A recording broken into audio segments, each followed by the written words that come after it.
Permata TV YouTube Indonesia dengan bangga mempersembahkan sebuah storytelling kekinian abad ini diangkat dari karya besar Eza Mintarja yang sangat populer di masanya, berlatar belakang kisah tanah Jawa masa lampau dengan judul Kisah Arya Manggada.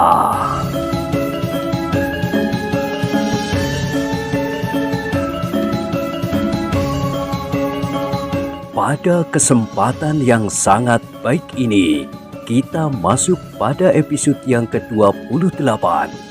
Selamat menikmati.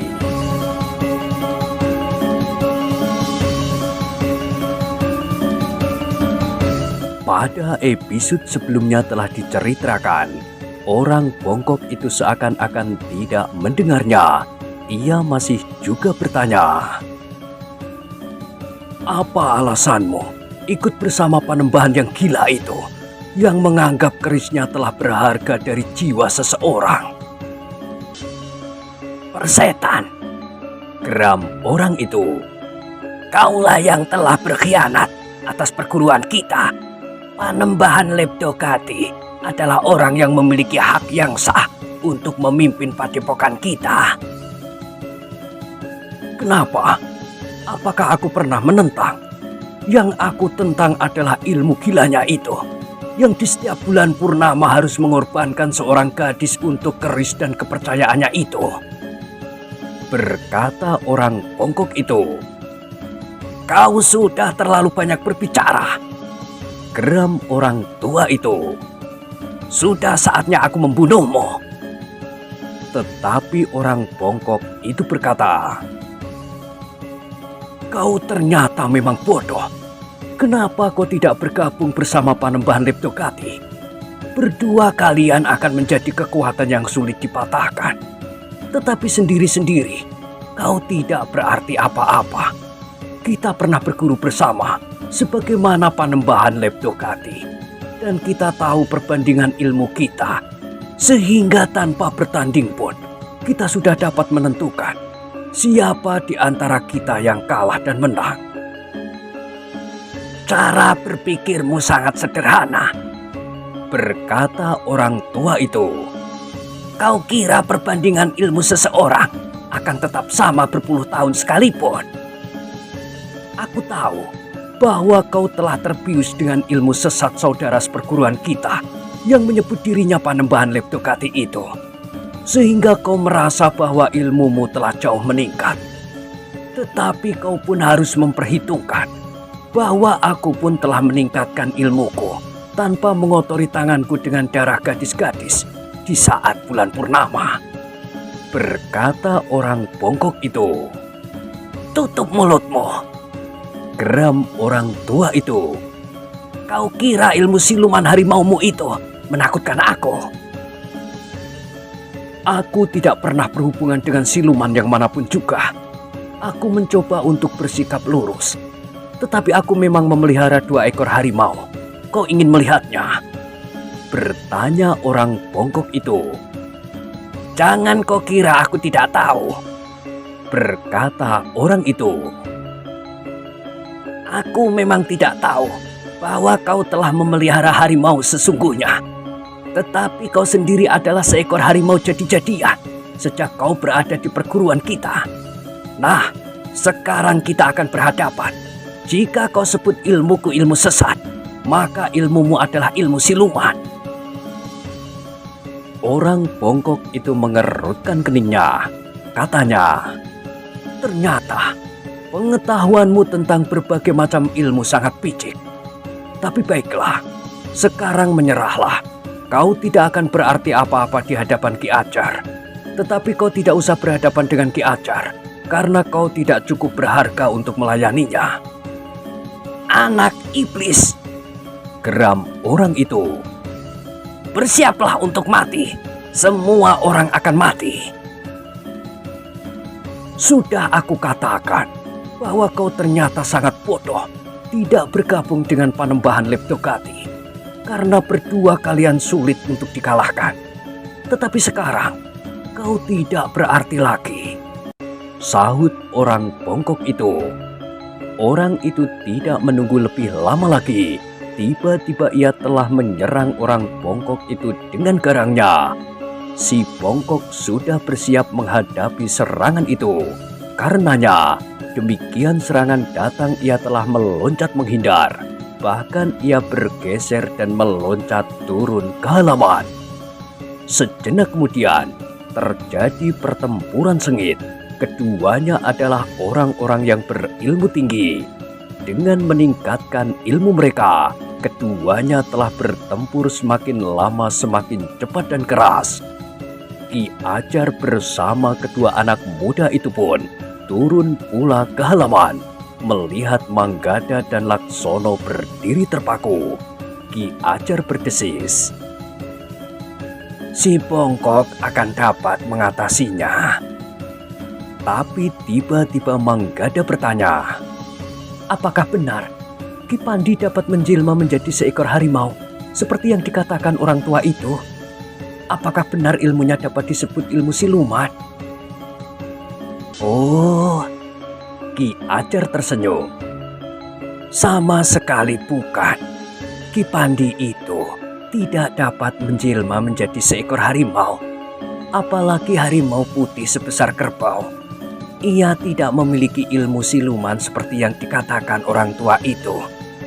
Mungkin kau pernah dibayangi wujud seekor harimau lain, kecuali kedua ekor harimau yang dipelihara oleh si bongkok itu.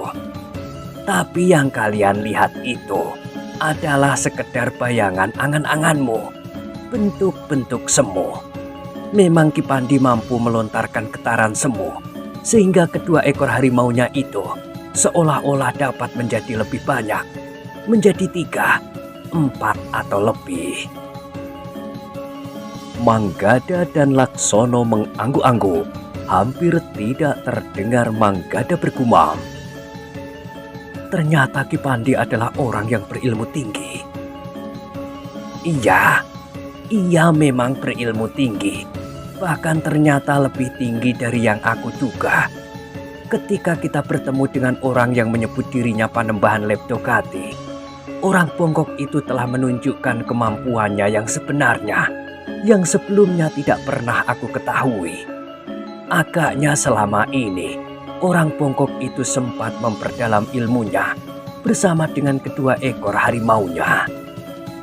Jawab Ki Ajar. Manggada dan Laksono tidak menyahut. Perhatian mereka sepenuhnya terhisap oleh pertempuran yang sengit itu. Pertempuran antara Ki Pandi melawan orang tua yang disebutnya saudara seperguruan itu. Bahkan beberapa saat kemudian, keduanya telah merambah ke ilmu puncak mereka. Tiba-tiba saja lawan Ki Pandi mengeluarkan 2 potong belahan bambu kecil dari dalam bajunya. Kemudian dengan serta-merta, ia memukul-mukulkan kedua potong belahan bambu itu, satu dengan lainnya. Semakin lama semakin cepat, sehingga suaranya melengking mengetuk-ngetuk dada. Ki Ajar tiba-tiba saja bergumam, "Hati-hatilah, kekuatan ilmu yang terlontar dari suara itu sama dengan kekuatan ilmu yang dilontarkan Panembahan Leptogati. Kalian harus berusaha untuk mengatasinya dengan pemusatan nalar budi, mengerahkan daya tahanmu."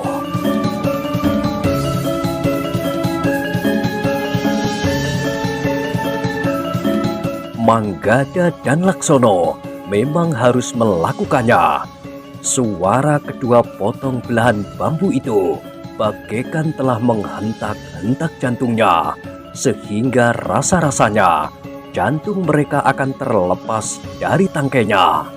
Meskipun keduanya adalah anak-anak muda yang telah menempa diri lahir dan batin, menguasai ilmu kanuragan serta mempertinggi tenaga cadangan dalam dirinya, namun keduanya mengalami kesulitan untuk bertahan mengatasi serangan yang menyusup ke dalam bagian tubuh mereka melalui indera pendengaran itu. Meskipun keduanya telah menutup telinga rapat-rapat, tetapi suara itu masih juga menghentak-hentak isi dada mereka semakin keras. Namun sejenak kemudian, Ki Pandi telah mengambil serulingnya. Sejenak kemudian terdengar suara mengalun dari seruling itu, membentur getar udara yang menghentak-hentak oleh bunyi ketukan 2 potong belahan bambu di tangan lawannya.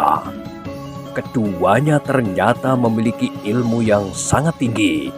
2 kekuatan yang ternyata seimbang, sehingga yang satu berhasil menyerap kekuatan yang lain, sehingga kedua-duanya justru seakan-akan tidak berdaya.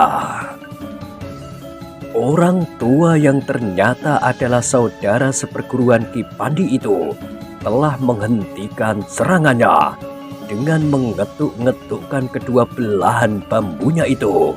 Serangan itu dianggapnya tidak banyak berarti bagi lawannya.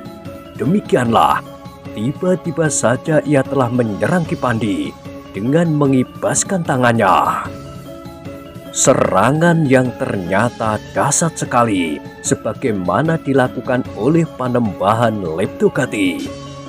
Ki Pandi yang mendapat serangan itu meloncat ke samping, secepat sambaran sinar yang seakan-akan meluncur dari telapak tangan lawannya itu. Ki Ajar pun bersiap-siap pula menghadapi kemungkinan buruk. Jika lawan Ki Pandi itu tiba-tiba saja menyerangnya, bahkan ia pun telah bergeser dan berdiri di muka Manggada dan Laksono.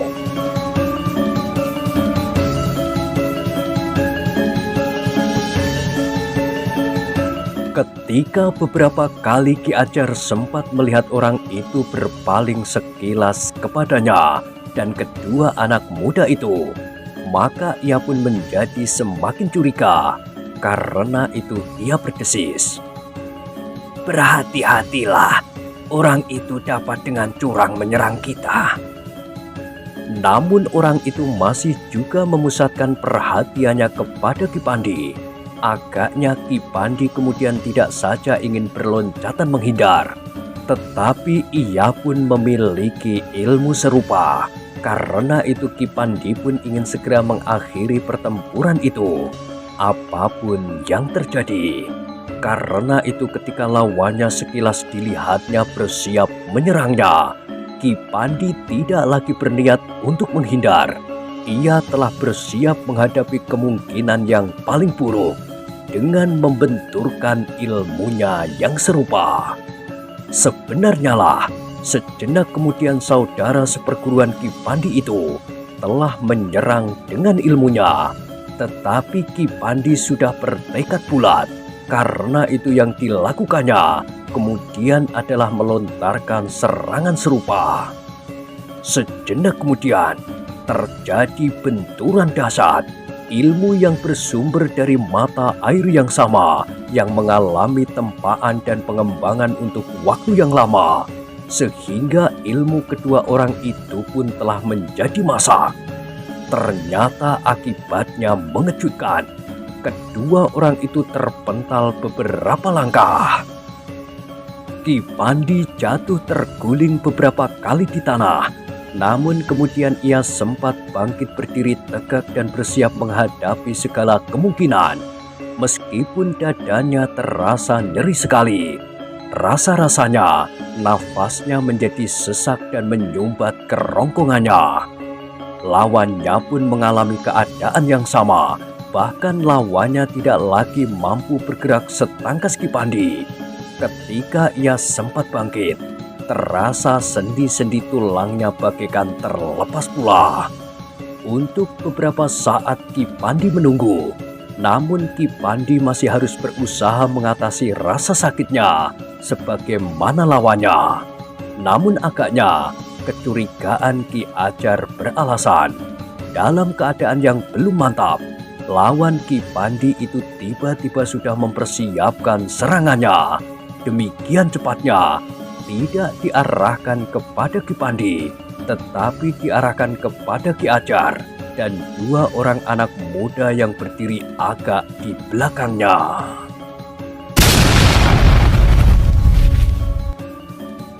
Serangan itu ternyata datang begitu cepatnya. Namun Ki Ajar yang telah menjadi curiga sejak orang itu setiap kali memandang ke arahnya, ternyata telah bersiap pula. Meskipun ia tidak memiliki ilmu yang sama, tetapi Ki Ajar pun mampu melontarkan ilmunya pula. Mirip dengan wujud dan ungkapan ilmu orang itu, meskipun sumber ilmu dan kekuatannya berbeda. Karena itu, demikian saudara seperguruan orang bongkok itu menyerangnya. Ia melontarkan serangannya pula dengan sepenuh kekuatan dan kemampuan ilmunya. Sekali lagi terjadi benturan dahsyat. Bahkan Ki Pandi yang terkejut melihat serangan yang curang itu telah melepaskan serangannya pula ke arah lawannya. Demikian tiba-tiba didorong oleh kemarahan yang semakin membakar jantung melihat kecurangan itu. Benturan yang dahsyat itu ternyata telah menghancurkan bagian dalam saudara seperguruan Ki Pandi yang masih dalam keadaan belum siap benar, serta tubuhnya yang masih belum mapan setelah membentur ilmu Ki Pandi. Sementara itu, kecuali keadaan Ki Ajar yang masih tegar dan utuh, juga karena Ki Ajar sudah bersiap sepenuhnya untuk melontarkan segenap kemampuan ilmunya. Kecuali itu, ilmu Ki Ajar memang lebih tinggi dari ilmu orang itu.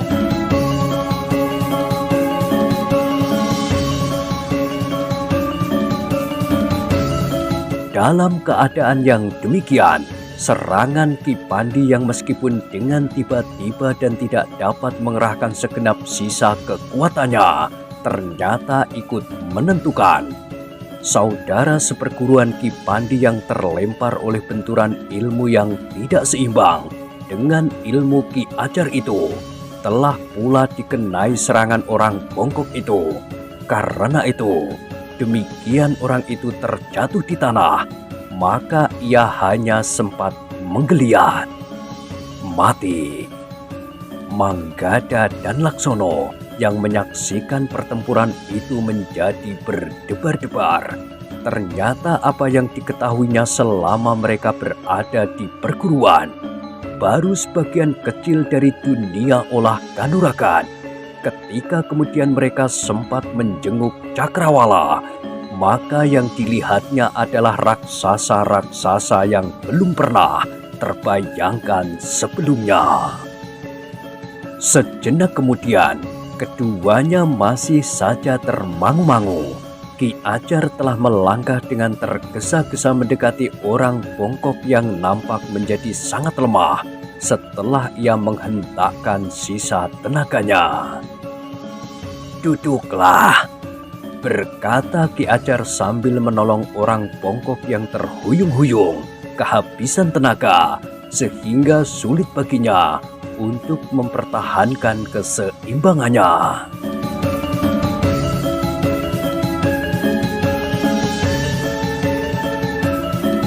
Orang bongkok itu pun kemudian telah duduk bersila, sementara Ki Ajar berkata, "Pergunakan kesempatan yang pendek ini untuk memperbaiki keadaanmu." Ki Pandi mengangguk. Ia pun kemudian telah menyilangkan kedua tangannya di atas dada, memusatkan nalar budi serta berusaha mengatur jalan pernafasannya. Sementara itu, Ki Ajar melangkah mendekati saudara seperguruan Ki Pandi yang telah terbaring diam. Manggada dan Laksono dengan ragu-ragu mendekat pula, sementara Ki Ajar berbisik, "Orang ini telah mati." Kedua anak muda itu memang melihat tubuh saudara seperguruan Ki Pandi menjadi agak kehitam-hitaman. Benturan ilmu yang tidak seimbang melawan ilmu Ki Ajar telah membuat bagian dalam tubuhnya bagaikan terbakar. "Ia termasuk orang yang berilmu tinggi," desis Ki Ajar. Tetapi ia tidak mempergunakan ilmunya untuk maksud-maksud yang baik. Ia telah terdampar ke dalam padepokan yang mengagungkan ilmu sesat. Manggada dan Laksono mengangguk-angguk. Mereka harus mengakui bahwa orang yang terbunuh itu memang orang yang berilmu tinggi, sebagaimana orang yang bongkok itu, yang ternyata di samping ilmunya yang telah disaksikannya, ia mampu membuat wujud-wujud semu.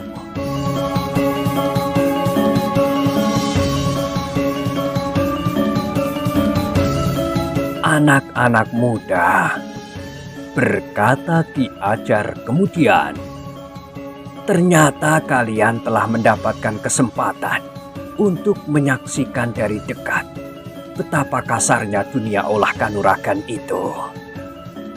Manggada dan Laksono bagaikan terbangun dari angan-angannya yang melambung dalam putaran pengenalannya itu ketika Ki Ajar berkata, lihatlah, siapakah yang masih ada di dalam. Hati-hatilah. Kedua anak itu kemudian bergerak memasuki pintu rumah itu. Yang ada di ruang dalam adalah beberapa orang perempuan dan kanak-kanak yang ketakutan. Tetapi Manggada dan Laksono tidak mau terjebak di dalam rumah itu. Karena itu maka katanya, silahkan semua orang keluar. Rumah ini harus dikosongkan.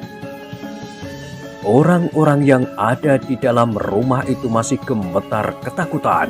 Tetapi Laksonolah yang kemudian membentak, cepat keluar. Jika tidak, rumah ini akan aku bakar habis. Bagaimanapun juga, betapa mereka gemetar dan ketakutan. Akhirnya perempuan-perempuan dan kanak-kanak itu keluar dari ruang dalam dan berkumpul di pendopo. Mereka terkejut ketika kemudian mengetahui bahwa orang tua yang bersembunyi di antara mereka telah terbunuh di halaman rumah itu.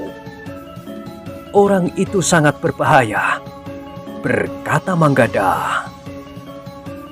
Orang itu, desis seorang perempuan. Katakan, desak Manggada. Perempuan-perempuan dan kanak-kanak itu justru terdiam, sementara Ki Ajar Panggokan telah mendekati mereka pula. Jangan takut, kami tidak akan berbuat jahat, berkata Ki Ajar. Namun seorang perempuan sambil gemetar berkata perlahan, tetapi kau bunuh orang itu. Orang itu adalah salah seorang dari mereka yang memimpin aliran sesat ini, berkata Ki Ajar. Tetapi ia tidak pernah berbuat jahat kepada kami, sahut perempuan itu. Mungkin, tetapi jika orang-orang sejahat orang itu tidak disingkirkan, maka dunia ini tidak akan menjadi tenang, jawab Ki Ajar. Perempuan-perempuan dan kanak-kanak itu terdiam. Sementara itu Ki Ajar memberikan beberapa penjelasan kepada mereka untuk merelakan laki-laki itu pergi. Apakah laki-laki itu mempunyai sahabat dan kawan-kawan dekatnya yang tinggal di sekitar tempat ini? Bertanya Ki Ajar. Tidak seorang pun yang menjawab. Yang akan kami lakukan adalah untuk kepentingan kalian semuanya, untuk kepentingan seluruh padukuhan, bahkan kepentingan seluruh daerah seberang hutan Jatimalang, berkata Ki Ajar. Perempuan-perempuan itu saling berpandangan, namun kemudian seorang di antara mereka berkata, ia bukan penduduk padukuhan ini.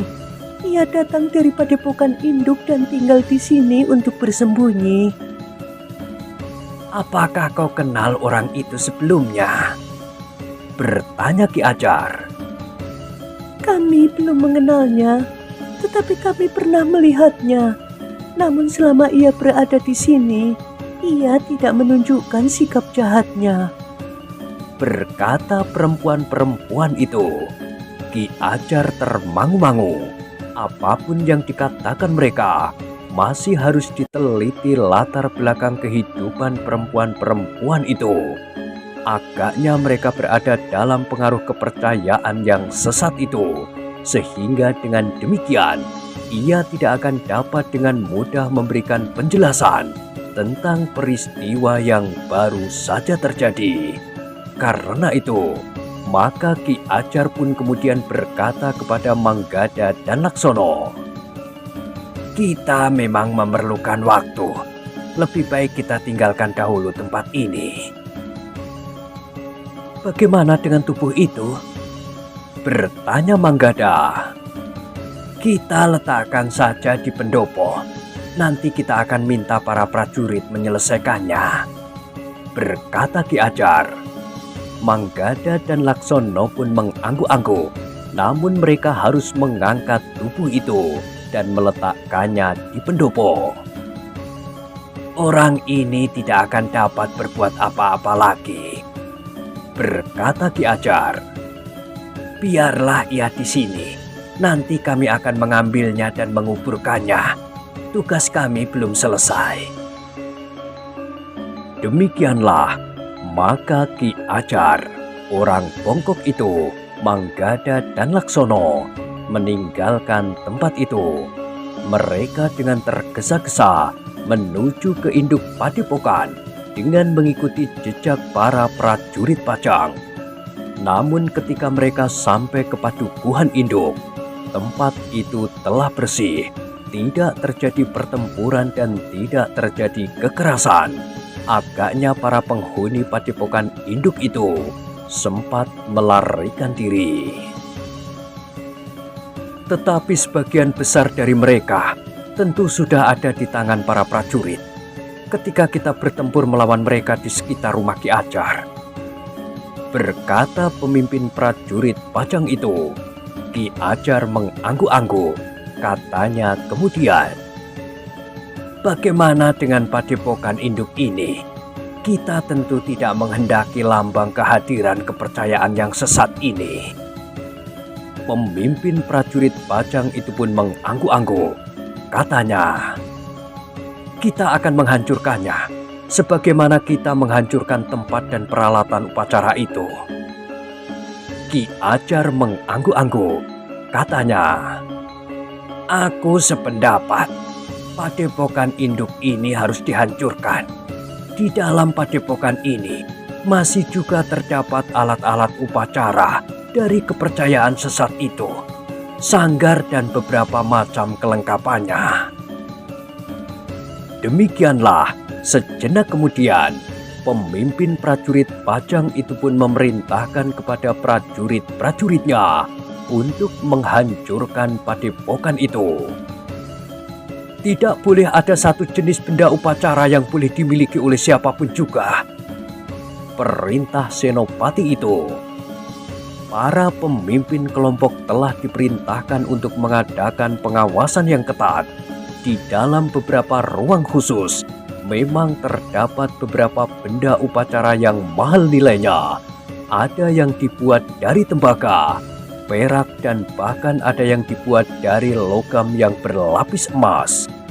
Seorang prajurit yang sudah siap dengan obor di tangan justru membeku diam ketika ia melihat sebuah patung kecil yang berwarna kuning mengkilap di sebuah bilik yang tertutup.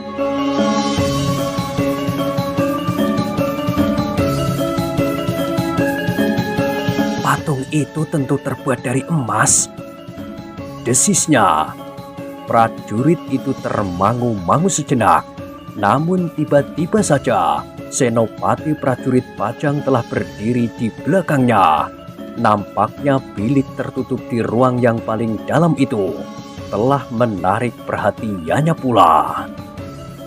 "Patung itu emas," desis prajurit itu. "Iya," berkata Senopati itu. "Tetapi itu adalah lambang dari kesesatan. Kau lihat wajah dari patung yang mengerikan itu.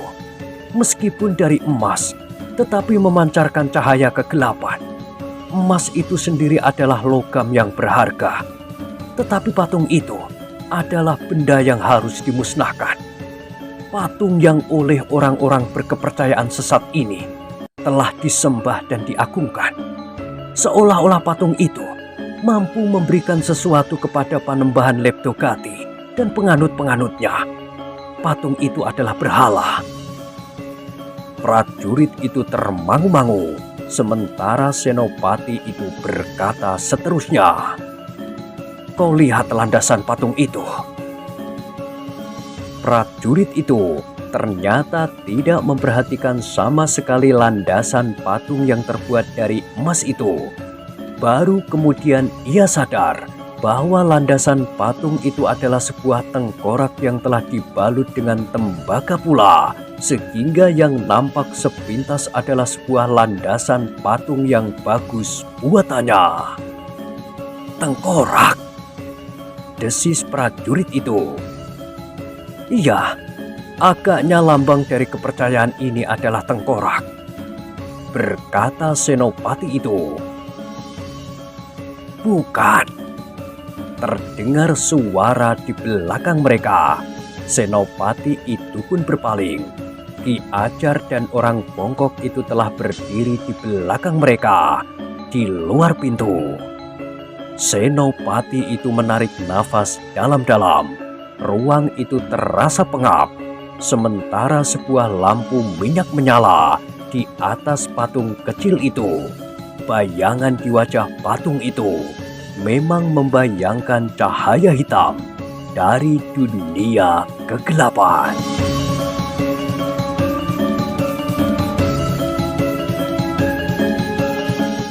Nah, bagaimanakah kisah selanjutnya? Silahkan ikuti terus kisah Arya Manggada pada episode berikutnya. Sampai jumpa.